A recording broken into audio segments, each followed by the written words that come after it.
మహబూబాబాద్ జిల్లాలో ఓ భర్త చేసిన ఫిర్యాదు కలకలం రేపుతోంది. తన భార్య, ఆమె ప్రియుడు కలిసి తనను హత్య చేసేందుకు కుట్ర పన్నారని ఆరోపిస్తూ డోర్నకల్ పోలీసులను ఆశ్రయించాడు. తనతో పాటు ఇద్దరు కుమార్తెల ప్రాణాలకు కూడా రక్షణ కల్పించాలని కోరాడు.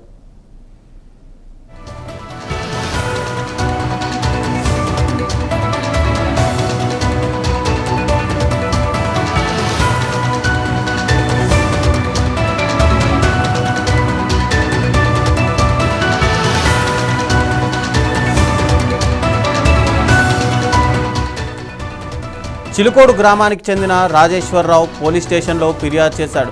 2016లో భవానీతో వివాహం కాగా వారికి ఇద్దరు కుమార్తెలు ఉన్నారు.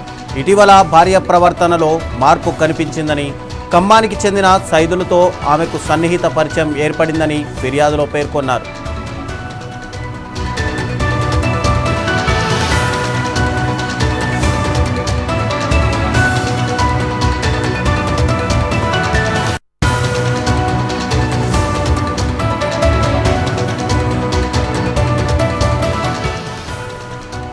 తాను ఉద్యోగానికి వెళ్లిన సమయంలో సైదులు ఇంటికి వచ్చి వెళ్లేవాడని, ఇద్దరూ కలిసి తనను అడ్డుగా భావించి హత్యకు కుట్ర పన్నారని రాజేశ్వరరావు ఆరోపించారు.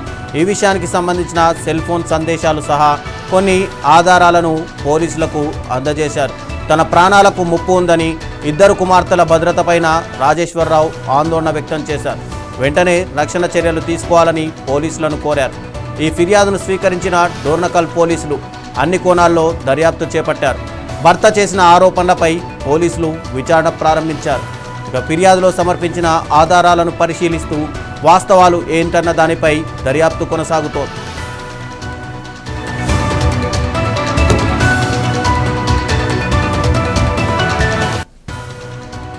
ఇక ఇదే అంశానికి సంబంధించి మరింత సమాచారం మా ప్రతినిధి సుధాకర్ అందిస్తారు. సుధాకర్, చెప్పండి, ఏం జరిగింది అసలు? తన భార్య చంపాలి అని చెప్పి భర్తకి ఎలా తెలిసింది? అసలు పోలీసులకు ఎందుకు కంప్లైంట్ చేయాల్సి వచ్చింది? Thank you Rajendra.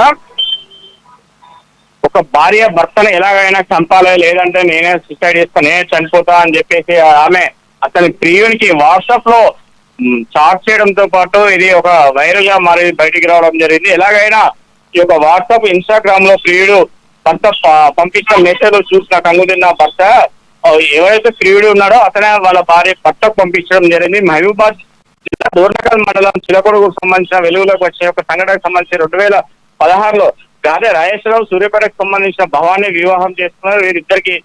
వీరికి ఇద్దరు కూతుర్లు ఉన్నారు. అయితే సైదులు అనే కొరియర్ బాయ్ సంబంధించిన వివాహ సంబంధం ఆమె పెట్టుకోవడం జరిగింది. గత నెలకు సంబంధించి పైన నెల ఏదైతే జూలై 27వ తారీఖు నాడు ఈ యొక్క విషయం బయటికి రావడంతో పాటు పెద్ద మనుషుల మధ్యలో ఈ యొక్క సమక్షంలో ఈ యొక్క రాజేశ్వరరావు పెట్టిన కేసును విరమించుకోవాలని చెప్పి దీనిపైన పోలీసులు అంటే పెద్ద మనుషులు వీళ్ళంతా ఒత్తిడి చేయడంతో పాటు మా డోర్నకల్ పోలీస్ స్టేషన్లో ఇది ఒక 0 FIR బుక్ అయింది.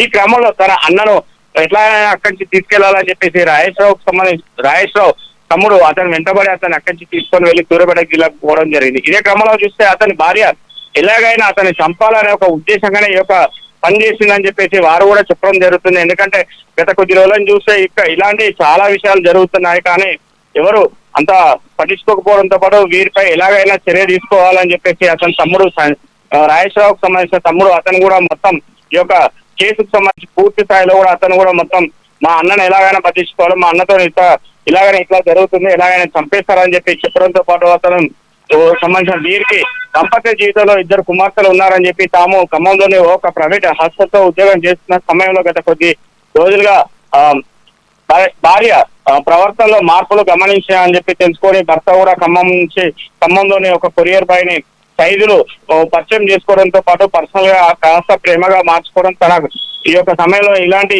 వీరిద్దరి మధ్యలో వచ్చిన ఒక ఫిర్యాదులతో పాటు వారు తన ఫిర్యాదులు భార్య సైదులతో సన్నిహితంగా పరిచయం చేస్తున్నారని చెప్పేసి పరిచయం కార్యక్రమం తాను అడ్డంకిగా భావించిన తన ప్రాణాలు ఎలాగైనా తన ప్రాణ హాని ఉందని చెప్పేసి అతని తమ్మునికి తన కుటుంబ సభ్యులకు చెప్పడంతో పాటు వారు ఇరువురు పెద్ద మనసులో కూడా పంచాయతీ చేస్తున్నారు. కానీ ఇది ఎలాగైనా నా భర్తను చంపాలి, లేదంటే నేనే చనిపోతా అని చెప్పేసి భవాని చెప్పడంతో పాటు వారి కుటుంబ సభ్యులు యొక్క వైరల్ గా మారడంతో పాటు వారిపైన ఎలాగైనా చర్య తీసుకోవాలని చెప్పేసి తన తమ్ముడు చెప్పడంతో పాటు ఫిర్యాదు చేసిన పరిశీలించి ఇది ఖమ్మం పోలీస్ స్టేషన్ లో ఈ యొక్క ఫిర్యాదు కొనసాగుతుంది.